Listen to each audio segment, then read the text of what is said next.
Hello and welcome to another episode of the W12 podcast. We are on episode 18. Thank you for listening. We've got a bit of a bumper show today. I guess before we start, we should probably give a shout out to what's going on in Ukraine, and we're all thinking of you and keep strong over there. We should start with that. But today we've got on Duncan McCready. How are you, Mr. Postman? I'm good, mate. You all right? How's office life? Very well, yes. Working from home. Boring, mate. Brad, you all right, How you doing, mate? How you doing, boys? Good to see you all again.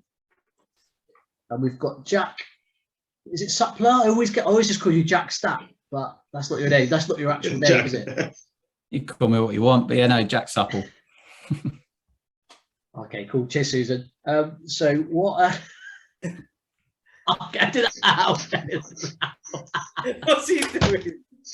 What the? We're also joined today with Sam Field at the R's number 15, midfield maestro. How are you, Sam? You okay? Yeah, I'm good, thank you. That's a nice introduction, that is. It was either that or Gazelle. I don't know why. I just thought in midfield with your legs. I was going to say that, but I've said it now anyway. Yeah. How are you, mate? You okay? Yeah, I'm good, thank you. All good, thanks. Yeah. What have you been up to today? You been training? Day off? We've been in today, so Tuesday session, which is our big day of the week, really, to get some work in, because just with the schedule at the minute, we haven't had a chance to really train. So it's our first proper training session for a while. So we're all a bit tired today as well. What does a proper training session look like? Because I know Warbs mentions it a lot. He talks about the fact that you don't ever have a proper training session. So I wondered, what does it look like? It gives us more chance to work as a team, really, on patterns of play a little bit, and and just moving the ball and little patterns within a session, and little things within a session. Lots of possession based, lots of turnovers, lots of running, basically, lots of stuff just to get in the game zone, really. And it's a variety of things, but it's our real chance to do a lot of work. Day before a game is just purely almost like set pieces prep on them, and you want to keep it in your legs, really, where Tuesday is more expansive. So there's games at the end as well. It always gets quite competitive as well. A question I've got: I always watch those inside training, and I see if I can pick the team in training. Is that evident, or do you just get told like the Friday or the Saturday morning?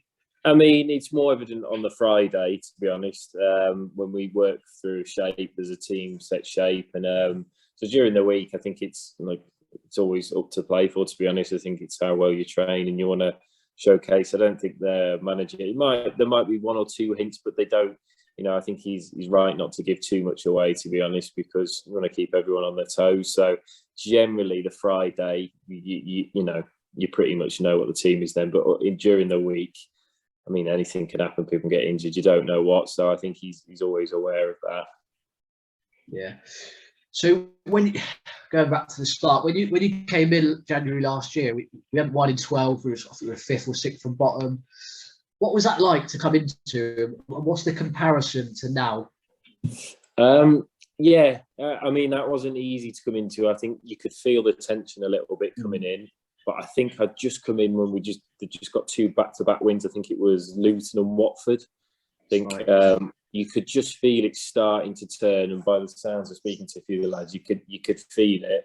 And then, to be honest, we were flying at the end of last season. I almost think people completely underestimated us. And the football we were playing was unbelievable. It was an absolute joy to be in part of, and it was strange to begin with, but I mean, it's a good group. I settled in quickly, and to be honest, it was just a joy to end the last season. It was couldn't have been much better football, to be honest. When you left in the summer, did you sort of leave your wash bag? Did you know you were coming back, or was it a case of you never know? Offers? And you never know. But I'm glad we got it sorted really quickly. It was a sounds cliche. It was a very easy decision. The way we ended last season, I'd been stupid to go anywhere else, to be honest. So yeah, it was very quickly sorted after the season, and I'm glad it was because I didn't want it to be lingering, and then I could just look forward to next season. What's your review of the season so far then, from a personal perspective and from a team perspective? From a personal one, it's been a bit of a roller coaster. I mean, felt good in pre-season, was getting going. I felt really sharp, and is what it is. Got injured, had this knee issue. No point crying a sob story. You get on with it.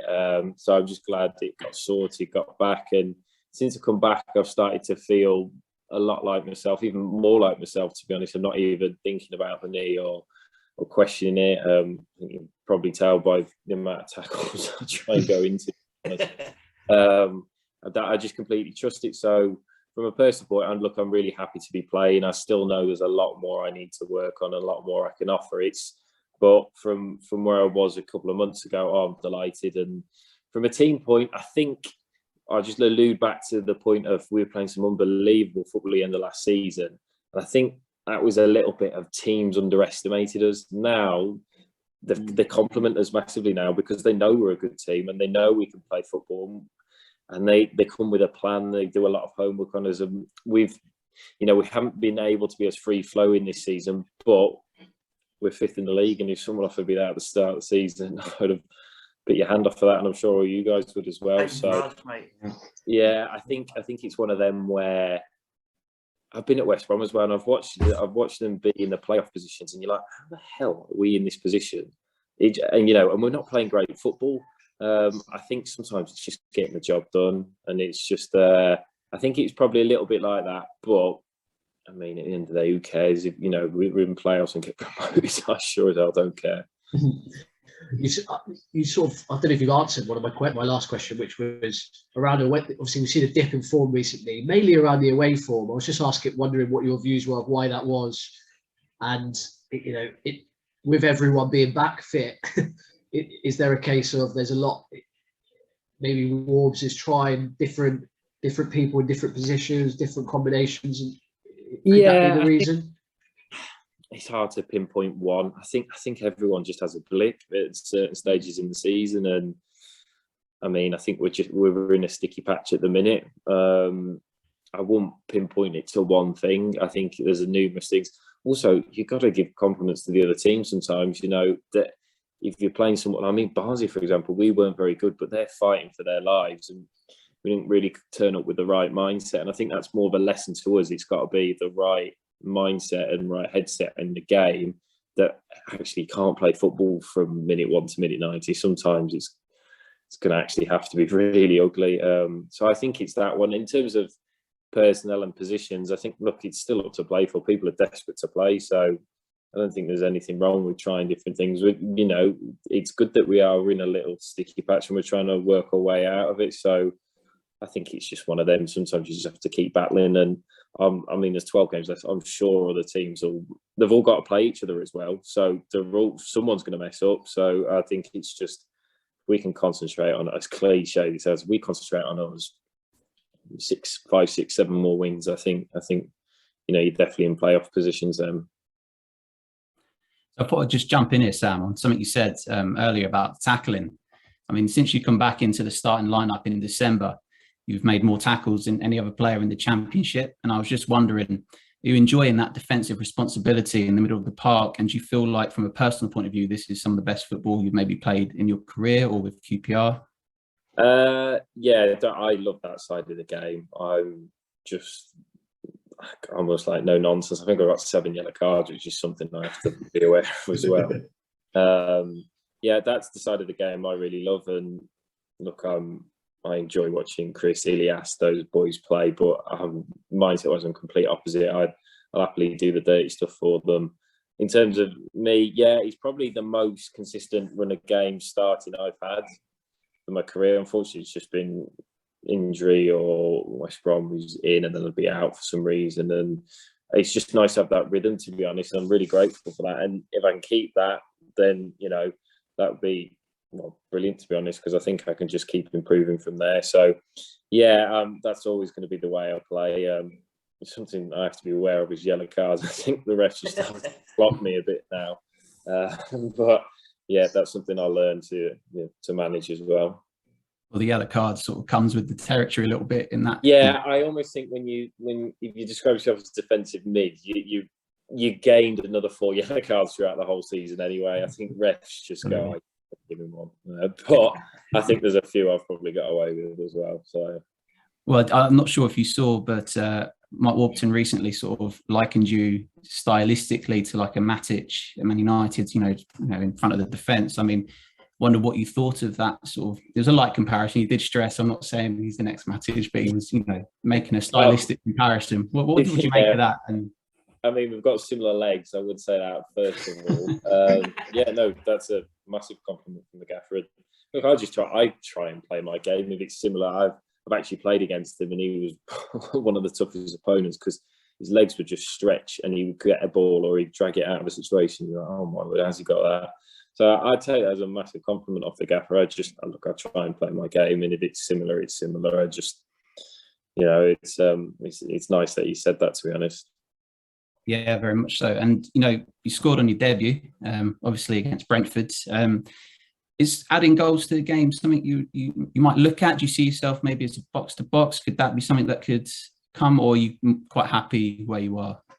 I think I probably, when I scored on my debut, gave this impression that I am a box midfielder. And look, it's not really how I play at the minute, but I think it's something definitely I could work on. Sometimes I've edged towards the edge of the box, with a slight nosebleed, I think you notice. But I think it's something I can definitely, add to my game. And I look at Declan Rice, for example. He's gone from centre back to centre mid, and he's added it to his game now. And the difference it makes, it's just another tool in your toolbox, basically. So I think it is something I definitely need to add. Whether I'll be shooting from 40 yards is a different matter, but I think slowly and gradually, I think the more I play it, the more intelligent you get, and you know when to go forward. Sometimes you can run around like a headless chicken, especially me, who's not used to being up there as well. But yeah, I think you're dead right. I think if I can add it to my armour, that helps everyone. Sam, you've spoken about your injury at the start of the season. How difficult was it for you sitting on the sidelines and watching the rest of the lads train and play? Like, for a player, how hard is that? Yeah, I think everyone says it's difficult. You literally, you wouldn't wish it on your worst enemy. It's just, as a footballer, you'd rather be told you're not good enough than you can't do it because you're injured. It's just that it's a horrible thing because you can't control it. You just can't do anything about it. You just can't be yourself. So it was very difficult at the start of the season. I won't be the only one to have that issue, and haven't been, for us this season. So yeah, it was frustrating, but I took it as a weird blessing because it gave me a chance to then go and get the knee sorted and know there's still a lot of time left in the season. That was the real. My mindset was right. Just get right for the second half of the season. And there's so many games, so that was. If I'm being honest, no one really remembers at the start of the season as well. It's a real strange one. I remember Premier League.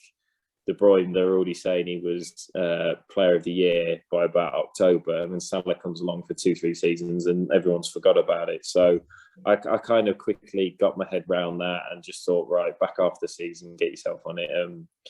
It is frustrating, but it is what it is. I won't be the last one to get injured, so there's no point crying a sob story. It's going to happen to you. It's going to happen again probably, and it's going to happen to everyone. So I'm not really special. As obviously sitting on the sidelines, has that been your motivation? Since you've come back into the team, you've been like probably our form player. You've been on fire. So it's watching the team, thinking I need to get back in this team. I need to be on my top level to get back in this team. Is that what's motivated you to start off so well? Yeah, your love for the game comes back almost. I mean, I don't really watch too much football before, and now I'll watch anything. I'll watch absolutely anything, and it almost made me more hungrier. It's funny what it does sometimes when you're injured, you appreciate it a lot more. And I think I'll come back with that bit of, I don't want to be out of the team now, and I don't want to give the gaffer a reason not to play me. And that's kind of the mindset on it, because like I said, it's just I find it so hard sitting in the stands, so hard, because you want to wish your teammates well, but you want to play at the same time. It's just this horrible catch-22 situation. So, yeah, I'm really enjoying it now, and I'm glad I had the operation and I got it sorted, because I could have dwindled again and gone, oh no, I don't need an op. I'm almost glad the medics and the physios kind of just went, you're getting this done, you need this done, get it sorted. Obviously, in January we got Jeff Hendrick in, and we've already got Steph in as well. So they're two very experienced Premier League experienced players. Are you learning from them? Is it hard to were you worried when he came in for your place, or? I wasn't particularly worried, because I know what it can add to the squad. It's not an insult to me. It's only to help us push forward. So I saw it as a positive more than anything. If Jeff's going to help us go in the right direction, which I feel he is, then why would I have a problem with it, to be honest? So yeah, look, they're both very good players, and they have their own little different styles. But I think they complement the team well. And when we need to get passing and playing, I mean, you hear those two names, and I'm sure it scares a lot of teams, to be honest. And you just notice it. You don't have to scream and shout, but you just notice their presence on the pitch, to be honest. So yeah, look, I really enjoy playing with both of them. So long may it continue. You're not going to grow your hair at them, though, are you? No, this is about as risky as I get with it. Obviously, speaking of another experienced player, obviously Charlie Austin, who you played with at West Brom as well. Did he have any influence when you moved to the club? I remember speaking to Chaz quite a bit at West Brom when I got injured the first time, and he was brilliant. He was just honest with me, and he was really interested. And I just had a good chat with him at the dinner table one day, just asking, just interested what he was doing at my age and what he thought. And he I'd spoke to other people as well, but from his conversation, a few other players as well, it was, I need to get out. I need to go and find myself a little bit. So yeah, he kind of nudged me towards go and push yourself, go and loan. It's just coincidence that we both had to be QPR, but it's really nice because it's a familiar face, and I mean, Chaz is Chaz. You know what you get. It's exactly what he says on the tin, and I actually think that's brilliant, because you need him both energising around the place, and sometimes you need him to have a go at people, and myself included. No one's exempt, and he keeps everyone on their toes, and I think that's exactly what we need. And look, I've seen him training. Give him the ball, and he'll score from anywhere. He's one of the best finishers I've seen. So does he do that then? Does he have a go at players, and use his experience in the? In the dressing room, he won't do it if it's not right. He'll do it if he feels something's an elephant in the room that needs addressing. Yeah. I don't think there's anything wrong with that. It's only trying to push everyone, get everyone, towards the same goal. So, look, it's not all the time. I think Chaz knows he's got that fire in him. And to be honest, I love that about him. I saw it at West Brom, and I see it here. I think it's the winner in him, to be honest. And you can see why he's had such a good career. So the Arsenal fans have travelled well this season. Which away game do you feel the fans gave the team a lift the most? I would say Coventry. Because I think after 8 minutes and after what felt like a basketball game, I looked at the clock and was like, oh my gosh, this is ridiculous. They were all over us. And I think you can all agree they were all over us. And I think it just, we got the goal, we could feel you there. Second half, we could feel you as well. And it for me, that one was really sweet. That one was, because in a way you almost go, we've robbed them here. But sometimes you have to do that. Sometimes you're going to do that. And I think sometimes those are the sweeter ones, to be honest. So that one really sticks out. I think it was 4,000 fans, and you could really see it and you could feel it. And that was brilliant. It was good. Good game. I think Coventry away, there was a lot of amazing feedback for your performance individually. I think there was a stat that you won the ball back 14 times in the game, which is exceptionally high. So from a personal point of view, did you feel like you were, you kind of had one of your best performances of the season there? I didn't, to be honest, I felt like I had a good game. I think I was more surprised that I managed to dribble it down the line. I don't know if anyone remembers. I got a nosebit and I didn't know what I was doing, and I ran it out of play. But does that I was more in awe that I'd managed to do that, to be honest. Yeah, look, I heard the stat afterwards, and yeah, it's really good. But I didn't think anything of it. It's just my game. If it's twice or 14 times, it doesn't really bother me as long as it's helping the team. It's a nice stat at the end of the day, but sometimes, I mean, stats can lie. So yeah, I felt. I mean, what was more nice that we won that game. I remember sitting in the dressing room going, "How have we won that?" But to play well as well was nice. Yeah. So I've got some quick fire questions for you, Sam. I love doing these. Okay. So, childhood idol. Frank Lampard. Something on your bucket list you want to do. I'd love to go and watch the Lions tour in one of Australia or South Africa or New Zealand. I'd love to go and do that one day. Toughest opponent you've come against? Probably Kevin De Bruyne. Oh, good one. FIFA or COD? FIFA. Oh, you're FIFA. Yeah. Messi or Ronaldo? I think I'm going to go Ronaldo. Ronaldo. If you could change any law in football, what would it be? Oh, that's a great question. That's a real good question.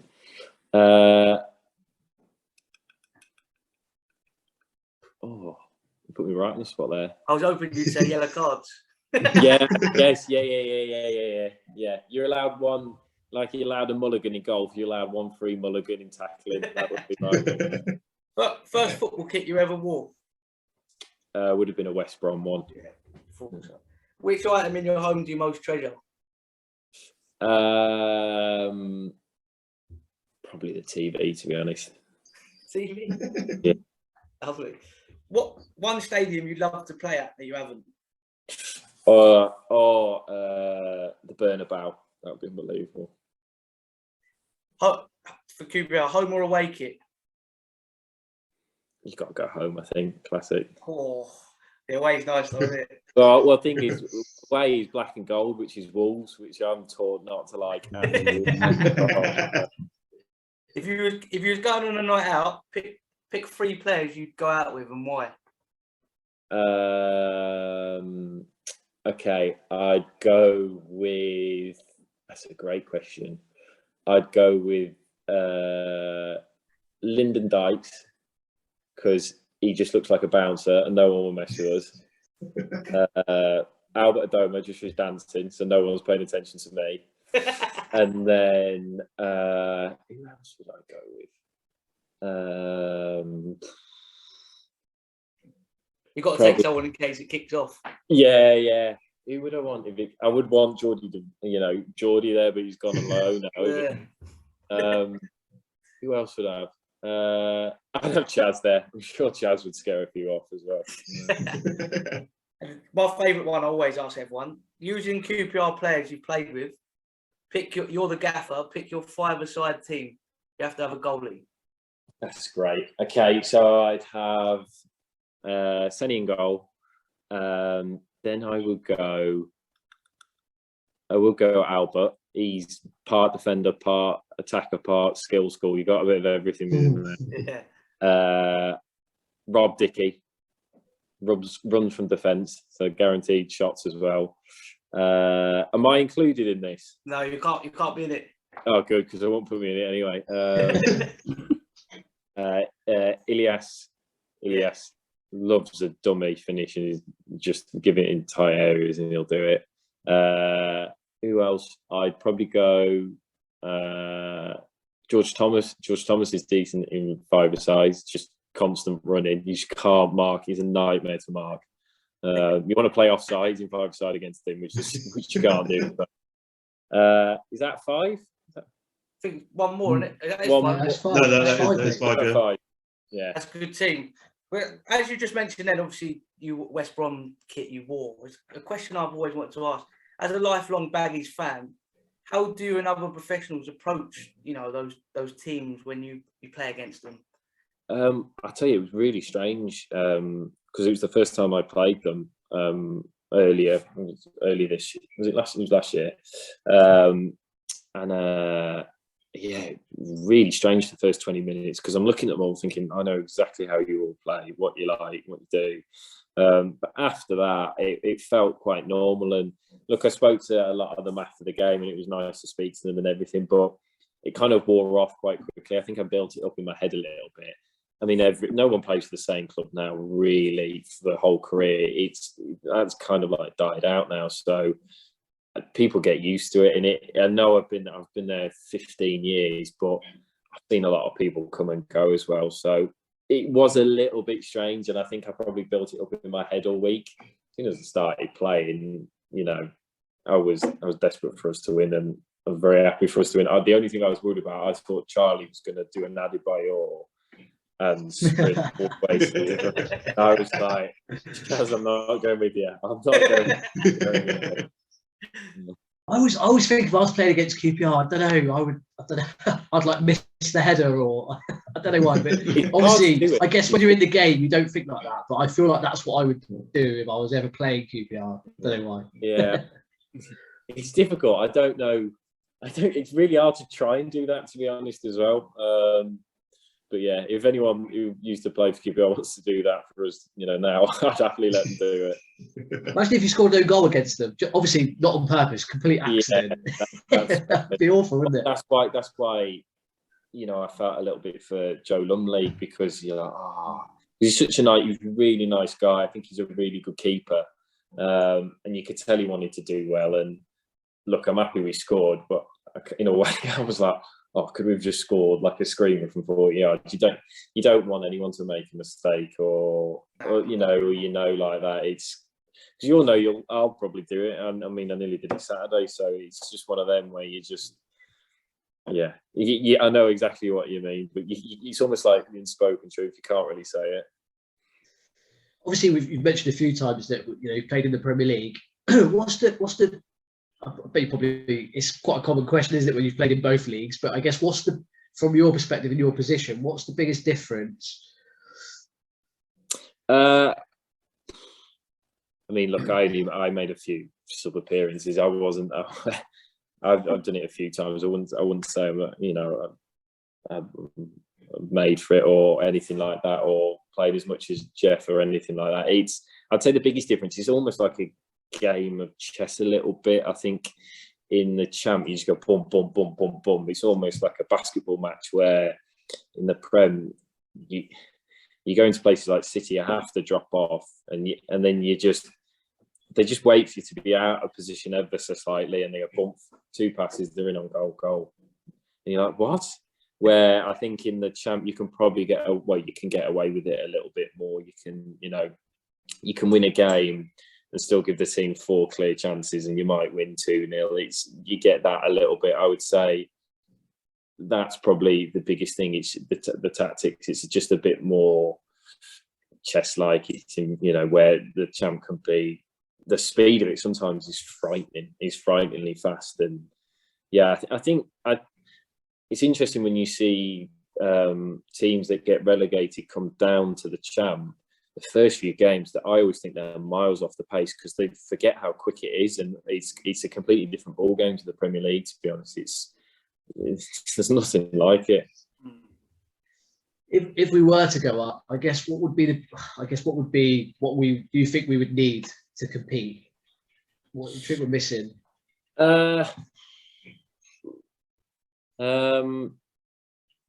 I think if we can get that free flow in football that towards the end of last season, and it's difficult to do because teams come with a plan. But if we could get that going, even when teams try this, drop off against us, let the back three have it, or cause havoc in midfield. If we can get back playing in, even when teams try that, I think we cause anyone problems, because I fancy us against anyone, to be honest, when we're on a day. And I think people know that as well. You can get a sense sometimes, and I think people know we've been hit a little bit at the minute if we're a boxer against the ropes a little bit, but everyone knows if we get going again, we can.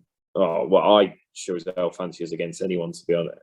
Fancy us against anyone. I think we're just going forward, and you give, especially Chrissy and Ilias, the ball. It's almost a joy to watch sometimes.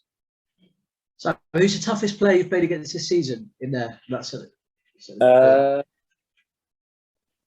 question. I'm trying to think who. Is there a game that you've come off and think, oh God, yeah, he was good, or?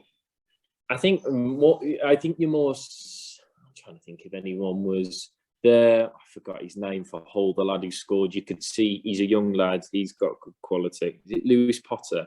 Yeah, you can see a moment with him. To be honest, Bournemouth. Solanke looked good when we played him. Looked like he was on fire. On fire. But no one really scares me. It's more. If you're catching them on, you can catch them on a good day. Like you can catch anyone on a good day, and I think even from the weekend that Kadras or their winger was very good as well. To be fair, so look, there's lots of good players in the league, but you're going to come up against someone every week. Even then, Dembele was at Peterborough, which probably people wouldn't say he was very good. I've watched him play a few times, and he's very good. So yeah. Anyone could skill you, to be honest. Fair enough, Sam. All right, mate, well, we'll let you go, mate. Thanks for coming on, top man. Good luck for the rest of the season. Keep doing what you're doing, mate. You're exceptional at the moment, so just keep going. And yeah, thank you. Let's hope we have a good end to the season. Thank you, Sam, for coming on, mate. We appreciate I'll it. promotion party. Yeah. Best of luck, mate.